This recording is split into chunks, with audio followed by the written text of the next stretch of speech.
Ici c'est à Kavinyonge, l'une des pêcheries de la côte ouest du lac Edouard. Pêcheurs, marchands et curieux se donnent rendez-vous chaque matin à ces débarcadères où est même érigé le marché principal aux poissons. Ce jour, seules quelques pirogues ont pu débarquer à l'aube, un nombre qui décroît du jour au lendemain à cause de la diminution de la production. Moindo Vialengikania Joël, responsable de l'organisation Sapeikia, l'un des regroupements de pêcheurs de Kavinyonge, a une explication à cela. Mitundu imekuwa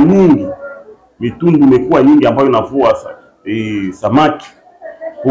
Kulingana na sheria yetu ya bahari inaruhusiwa katika ziwa letu Edward kuweze kukua piroge 1817 1787. Sasa kwa sasa tuko na zaidi ya 1400 alors yuko kati ya sababu zingine zinaacha samaki zinapunguka sana. Une surexploitation couplée aux méthodes de pêche prohibées auxquelles ne tardent pas à s'adonner certains pêcheurs, c'est là avec la bénédiction de certains officiels, voire de groupes armés.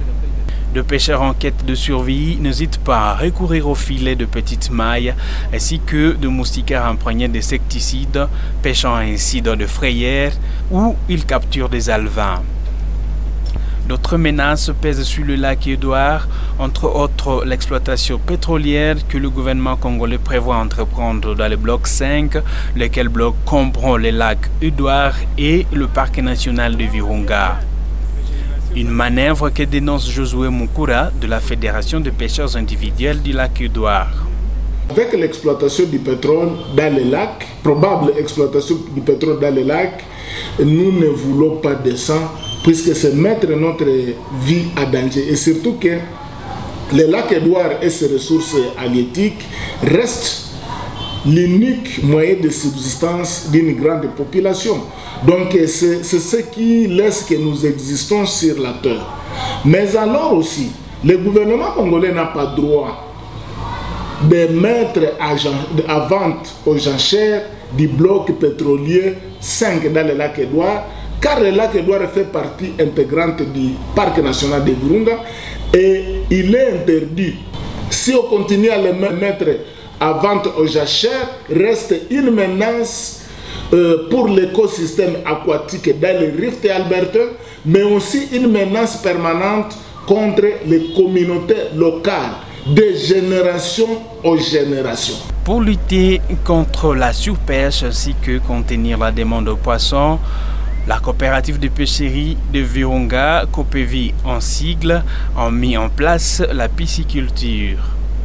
Grâce à ces bacs à aérosols, la Copevi espère produire des tilapias et d'autres variétés de poissons pour répondre aux besoins des consommateurs.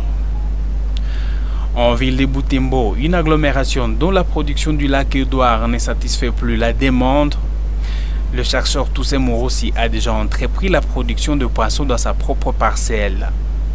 Pratiquement pour commencer, il faut avoir un système de recyclage d'eau. Il doit alors avoir un puits. Ensuite, construire des bacs. Et ces bacs peuvent être en maçonnerie comme ça, ou alors dans des bioflocs, des bioflocs sur des bâches et adaptés pour se faire. Alors, à part ça, il faut avoir la semence. Et surtout ici, nous sommes beaucoup plus spécialisés à semences qu'en engraissement. Alors, on a constaté qu'à un moment, les enleveurs faisaient défaut et aussi investi pour le produire localement. Alors, quand vous avez le bac, l'eau et la semence, vous pouvez vous lancer. À côté de ça, il faut maintenant avoir la nourriture. Évidemment, les poissons ne mangent pas beaucoup. Et bon, pour dire vrai, la nourriture des poissons que nous importons est chère. Alors, nous sommes en train de travailler là-dessus. Nous avons commencé à élever la mouche soldat noire pour leurs larves. Je pense que, en tout cas, bientôt, nous aurons une solution.